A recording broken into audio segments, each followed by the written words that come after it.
Welcome to the Ask Coach Mac podcast, where coaches from around the world get their strength and conditioning questions answered.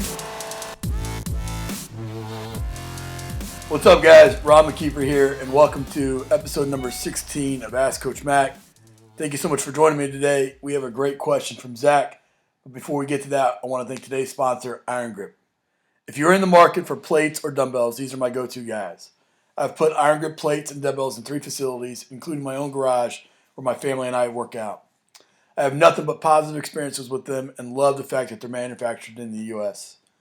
For more information, go to irongrip.com, follow them on Twitter at iron_grip, or call Chris DeSanto at 509-230-3124. All right, here's today's question from Zack. Hey, Coach Mac, this is Zack Cook at West Virginia State University. Hope all is well. My question is, how do you prioritize a strength and conditioning budget? And then how do you justify your priorities to those who have your strength program under a microscope? Zack, great question. And everybody, Zack's a former staff member and doing big things as a head strength coach and just done a great job coming up through the ranks and constantly asking questions and doing it the right way. So, Zack, awesome question. And this is definitely a step that you find yourself in when you become a head strength coach. All of a sudden, you're taking over a budget. You're having to get people on board. You're having to ask for equipment, and you're doing a great job with that. I think the biggest thing is that you have to start with the end in mind. You have to paint a picture and have a roadmap for where you want to take the department. And so I think you got to walk through. You have to do an inventory of what you have. You have to know what works for you, what doesn't work for you, what you need currently versus what, maybe you can make some modifications to make things more efficient and things like that. I think about the old weight rooms where you had a bench, you had an incline, you had a squat rack, and you had a platform.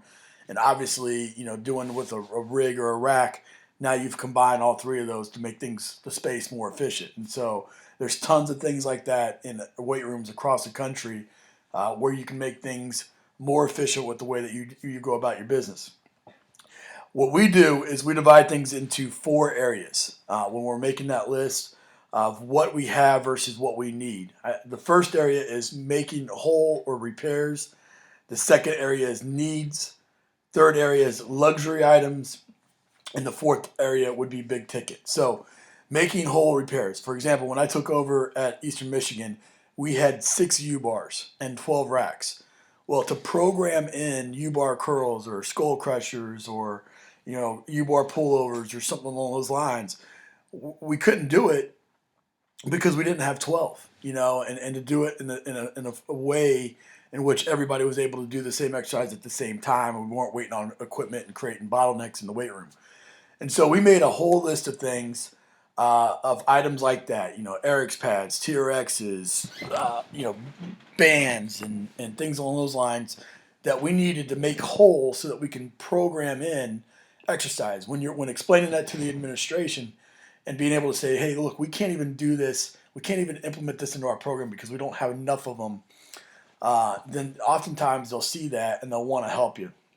Likewise with repairs, knowing what the band, the band life is, or life of a bar or a bumper plate or something along those lines, and being able to account for that, and be able to repair what you do have, is something that most people understand. We typically address that make whole repairs with our annual budget. Being able to show that need to administration is something that they understand typically, and you're able to get through when asking for money for the upcoming annual budget.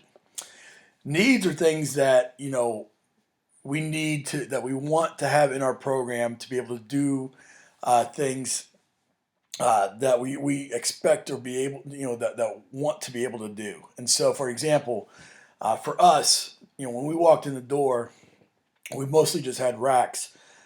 We did not have a good loading solution for somebody with a lower body injury. We'd have to do just single leg RFEs or TRX single leg squats or something along those lines, but we didn't have a leg press or a pitch shark or something along those lines that we could use to load the body if they had a lower body or an upper body injury. And so, we had a need of those items. What we've typically done there is we look to our teams and our fundraising efforts to try to address those needs issues. And so what we did is we went to every team. We said that, a leg press cost about $2,700 or so, or let's make the math easy and say it was $1,700. Well, then we have 17 sports. And so we would go and we'd ask for $100 from each team. Therefore, being able to purchase the equipment, everybody contributed, everybody uses it, and it would benefit everybody. And again, when going around to your teams and showing the need for something like that, most of the time they'll get on board, and typically what we'll do in that scenario is we'll let the team know that, there's often times that we can work with them and make things very accommodating and things along those lines with scheduling and their athletes and practice schedules and all that. Or there's times that we can be very difficult. And so if they don't contribute, then we can also be difficult in that way as well. Fundraising, we have an alumni power club that we started. We try to ask for $120 from each of our athletes, former athletes. $20 of that we do quid pro quo, where we send them a T-shirt, and then we're able to apply $100 towards our program. And so, we can talk about fundraising in a future question, but we look at fundraising and team fundraising to be able to address those needs. Luxury items would be things like catapult or GPS technology or heart rate technology or things like that we don't necessarily need to be able to run our program, but we would like to have to be able to take our program to the next level. And so, having that, be sitting down with our administration, our top revenue producing sports, showing how that could be a recruiting advantage, and things like that. I mean, for us, that was a nutrition area. We had a little bit of a nutrition area that we had to share with our department, with the convocation center, the building. We'd have to move out of it, move back into it. And over the course of the 3 years here now, we've been able to, reserve that room, get that room completely ours, make some modifications, add some product and things like that to it. And then when we were able to identify some money, seize some money, and show a plan for what we would do with it, we're able to create kind of this really nice nutrition room from a recruiting advantage for all of our sports that is being worked on right now and hopefully opening in the next couple of weeks here. And so we'll make sure to share those pictures and things on social media and all that. But our AD was awesome. She saw the vision. It was a luxury item as well, but it also is going to have a bottom line effect on our athletes, bottom line effect on winning, and bottom line effect on our recruiting efforts. And so they were able to get on board. Lastly, big ticket items. We try to do that with future budget planning. For example, for us, we want to replace our floor. Our floor has some holes in it and things like that. It's not necessarily, it would say, you could argue that it's a repair, but it's to the point where we need to completely replace it. So it becomes a big ticket. Having that identified, knowing exactly what it costs, being able to show the need for it, and then be able to address that in future, in future budget planning meetings and things like that.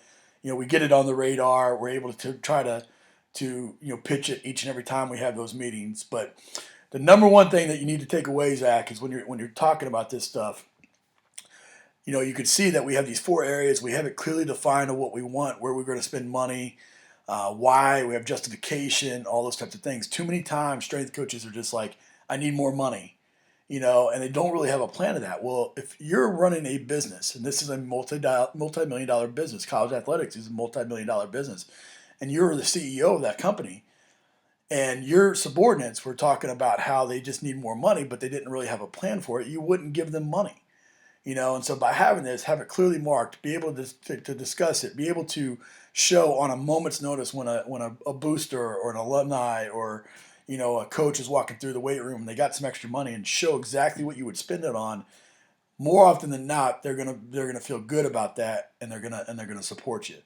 It's those times when you're just kind of flying by the seat of your pants is when they're not willing to do that. And so, Zach, I hope that answers your question. I'd love to hear what everyone else thinks. Use the hashtag AskCoachMac16 to continue the discussion over on Twitter. Zach, thanks for your question. I want to encourage everyone else that if you have a question that you would like potentially be featured on the show, head over to AskCoachMac.com. There you can ask your question by hitting the record button at the bottom of the page. Thanks so much, guys, for listening. I appreciate you. And here's a quote to finish off the day by Dave Ramsey. A budget is telling your money where to go instead of wondering where it went. Take care, guys. I will see you in the next episode of Ask Coach Mac. Bye for now.